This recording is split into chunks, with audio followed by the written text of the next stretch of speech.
Assalamualaikum warahmatullahi wabarakatuh. Halo semuanya, perkenalkan nama saya Sofa Farah Kamila dengan nomor presensi 30 dari kelas 11 MIPA 7. Pada kesempatan kali ini, saya akan menjelaskan tentang cara pembuatan sistem koloid dan contohnya. Sistem koloid dapat dibuat secara langsung dengan mendispersikan suatu zat ke dalam medium pendispersi. Selain itu, dapat dilakukan dengan mengubah suspensi menjadi koloid atau dengan mengubah larutan menjadi koloid. Jika ditinjau dari pengubahan ukuran partikel zat terdispersi, cara pembuatan koloid dapat dibedakan menjadi dua cara, yaitu secara kondensasi dan secara dispersi. Reaksi kondensasi adalah penggabungan partikel halus menjadi partikel yang berukuran koloid. Sedangkan reaksi dispersi adalah memecah partikel dasar menjadi partikel koloid. Proses pembuatan koloid kondensasi umumnya melibatkan reaksi-reaksi kimia seperti reaksi redox, reaksi hidrolisis, dan pertukaran ion. Dan juga ada cara fisika seperti pendinginan, pengembunan uap, dan penggantian pelarut. Kita masuk ke cara yang pertama, yaitu cara kondensasi. Di sini kita akan membahas cara kimia terlebih dahulu. Yang pertama yaitu reaksi redox. Reaksi redox adalah reaksi yang melibatkan perubahan bilangan oksidasi.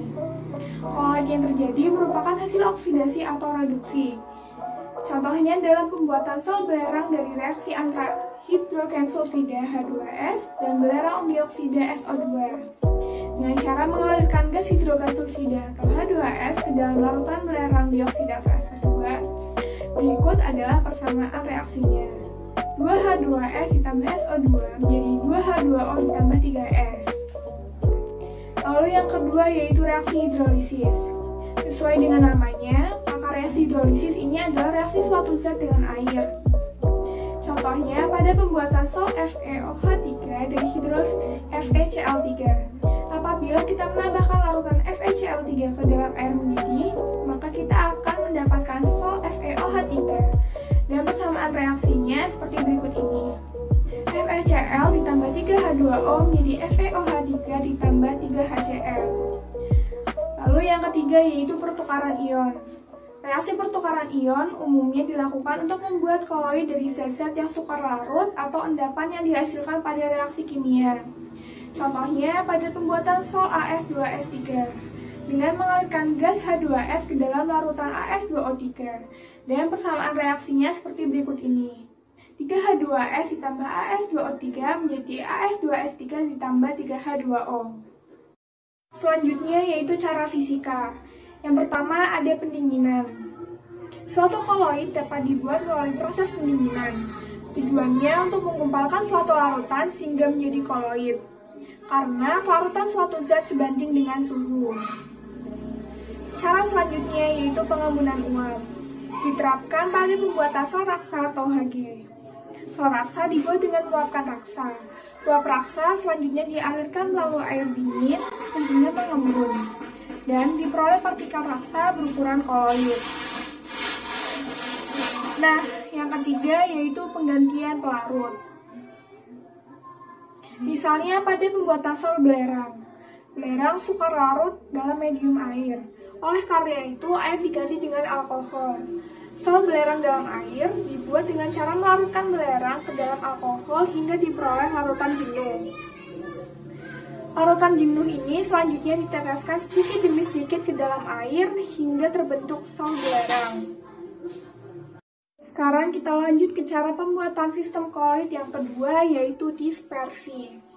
Dispersi merupakan cara pembuatan koloid yang berasal dari suspensi. Pembuatan koloid dengan cara dispersi dapat dilakukan dengan cara mekanik, lalu peptisasi, isobaritik, dan juga homogenisasi.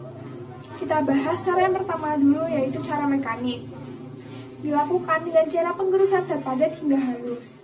Kemudian didispersikan ke dalam medium pendispersi. Namun, pada proses ini fase terdispersinya kadang-kadang mengalami penggumpalan kembali, sehingga perlu ditambahkan stabilizer atau zat pemantap. Lalu yang kedua, peptisasi. Cara peptisasi adalah cara pembuatan koloid dengan cara memecah partikel zat yang mengendap dalam medium dispersi air menjadi berukuran partikel koloid. Proses ini diikuti dengan penambahan suatu elektrolit atau dengan menghilangkan ion elektrolit penyebab pengendapan. Lalu yang ketiga yaitu cara Busso-Bradick. Busso-Bradick adalah suatu alat khusus yang digunakan untuk membentuk koloid logam. Proses ini dilakukan dengan cara meletakkan logam yang akan dijadikan koloid sebagai elektroda dalam medium dispersi.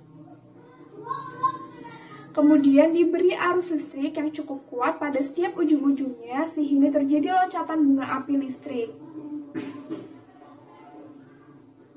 Mula-mula logam atom akan terlempar ke dalam air, lalu atom-atom tersebut akan mengalami kondensasi hingga akhirnya membentuk koloid.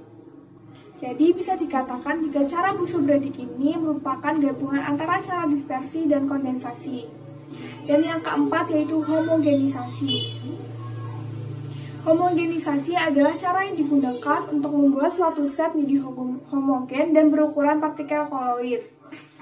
Misal untuk pembuatan koloid tipe emulsi, seperti susu. Pada pembuatan susu, ukuran partikel lemak pada susu diperkecil hingga berukuran partikel koloid. Caranya dengan melewatkan set tersebut melalui lubang berpori yang mempunyai tekanan tinggi. Apabila partikel lemak dengan ukuran partikel koloid terbentuk, set tersebut kemudian didispersikan ke dalam medium pendispersinya.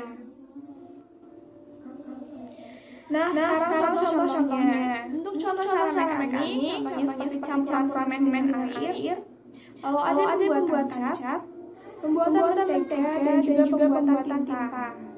Yang kedua, contoh untuk perpisasi. Contohnya seperti karet bisa dipisasi oleh bensin agar dipisasi oleh air. Contoh yang ketiga yaitu contoh Bradick. Contohnya ada pembuatan logam. Contoh yang keempat untuk homogenisasi seperti pembuatan susu manis berkafein dan emulsi obat pada pabrik obat. Sekian penjelasan yang bisa saya berikan. Mohon maaf bila ada kesalahan atau kekurangan. Terima kasih dan wassalamualaikum warahmatullahi wabarakatuh.